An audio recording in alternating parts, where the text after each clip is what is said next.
இன்றைக்கி காலையிலே எந்திக்கும்போது டென்ஷன் இல்லாமல் எழுந்திரிச்சேன். ஏன்னா தம்பிக்கு மட்டும் ஆஃப் டே, பாப்பாவுக்கு ஸ்கூல் லீவு. நம்ம எதுவுமே சமைக்க வேண்டியதில்லை. அது போக நேற்று பார்த்தீங்கன்னா கருணக்கிழங்கு புளிக்குழம்பு வச்சேன். அது வந்து ஃபஸ்ட் நாள் சாப்பிட்றத விட 2ஆவது நாள் தான் டேஸ்ட் நல்லாயிருக்கும். இன்றைக்கி குழம்பு வைக்க வேண்டாம், அந்த குழம்பே வச்சுக்கலாம் அப்படிங்கிறதுனால கொஞ்சம் ரிலாக்ஸாக எழுந்திரிச்சு வந்தேன். முருங்கைக்கீரை வந்து சில பேருக்கு கிடைக்காது. சில பேருக்கு என்ன எங்களுக்கே ஒரு சில டைமில் கிடைக்கல. பக்கத்தில் தான் வாங்கி நம்ம சூப்பு போடுறது இந்த மாதிரி செஞ்சுட்டு இருந்தோம். ஆனால் இப்போ வீட்டில் பார்த்தீங்கன்னா ஃப்ரெண்ட்ஸ் நிறைய இலை பூ எல்லாமே இருக்குது. ஆனால் நம்மளுக்கு பறித்து போடுறதுக்கு டைமும் இல்லை. அதை வந்து அப்படியே மறந்தும் போயிடுறோம். இன்றைக்கி வந்து முருங்கைக்கீரை சூப்பு போடணும் அப்படின்ட்டு தான் எடுத்து செய்ய ஆரம்பிச்சிட்டேன். நான் கீரை சூப்பு எப்படி போடுவேன் அப்படின்னா, கீரை கூட தக்காளி, சீரகம், சின்ன வெங்காயம், பூண்டு, மிளகு பார்த்தீங்கன்னா ஃப்ரெண்ட்ஸ் நான் தூள் வந்து லாஸ்ட்டாக தான் ஆட் பண்ணுவேன். உப்புத்தூள், மிளகுத்தூள் வந்து லாஸ்ட்டாக நம்ம ஆட் பண்ணி அதுக்கப்புறம் குடிக்க வேண்டியதுதான். இது வந்து சளி எல்லாத்துக்குமே நல்லது தான். நம்ம அடிக்கடி எடுத்துக்கலாம்.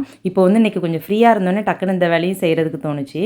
அதே மாதிரி ஃப்ரீயாக இருந்தால் எக்ஸ்ட்ரா ஏதாவது ஒரு வேலை செய்யலாம் அப்படின்ட்டு முன்னாடிலாம் தோணாது. கொஞ்சம் நேரம் ரெஸ்ட் எடுப்பேன் அப்படின்னு தோணும். ஆனால் இப்போ என்னன்னு தெரில, ஏதாவது ஒரு வேலை செஞ்சுட்டே இருக்கணும் போல் இருக்குது. சரி ஃப்ரிட்ஜை நம்ம க்ளீன் பண்ணிடலாம் அப்படின்னு சொல்லிட்டு தான் இன்றைக்கி ஃப்ரிட்ஜ் க்ளீன் பண்ணுறதுல இறங்கிட்டேன். ஒரு நாளைக்கு 50 தடவை ஃப்ரிட்ஜை திறப்போம். ஆனால் அப்போல்லாம் நம்ம அதில் என்ன இருக்குன்னு பார்க்க மாட்டோம். நம்ம க்ளீன் பண்ணணுங்கும் போது தான் அதில் எது வந்து எக்ஸ்பைரி ஆகிருக்கு அந்த மாதிரிலாம் செக் பண்ணுறது. அந்த மாதிரி தான் ஃப்ரெண்ட்ஸ் எல்லாமே பார்த்துட்டு கழிக்க வேண்டியதெல்லாம் கழிச்சிட்டு அதுக்கப்புறம் நீட்டாக க்ளீன் பண்ணி எடுத்துட்டேன்.